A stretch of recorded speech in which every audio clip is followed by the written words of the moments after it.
കൂട്ടുകാരെ, കേരളത്തിന്റെ അഭിമാനമായ വിശുദ്ധ അൽഫോൻസാമ്മയുടെ നവനാൾ ആഘോഷത്തിന്റെ മൂന്നാം ദിനത്തിൽ ആ പുണ്യ കുസുമത്തെക്കുറിച്ച് നമുക്കൊന്ന് ധ്യാനിക്കാം. സഹനത്തെ ഈശോട് കുരിശോട് ചേർത്ത് വെച്ച് അനുഗ്രഹ പുഷ്പങ്ങളാക്കി നമ്മിലേക്ക് വർഷിച്ചു കൊണ്ടിരിക്കുന്നവളാണ് വിശുദ്ധ അൽഫോൻസാമ്മ.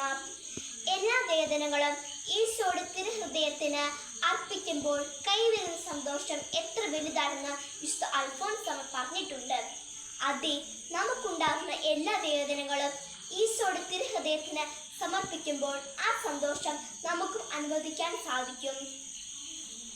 ഈശോ അനുവദിക്കാതെ ഒരു സങ്കടവും ഒരു ക്ലേശവും നമ്മുടെ ജീവിതത്തിൽ ഉണ്ടാകുന്നില്ല എന്ന് മനസ്സിലാക്കിക്കൊണ്ട് ആ സഹനങ്ങളെല്ലാം പുണ്യമാക്കി മാറ്റാൻ നമുക്കേവർക്കും സാധിക്കട്ടെ.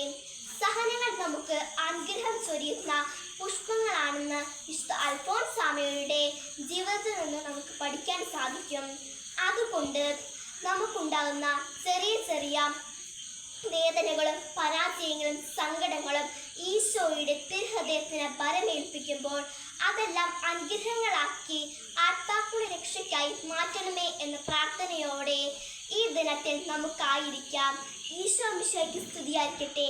ജയ മിശിഹായ്, ജയ ക്രൈസ്റ്റ്.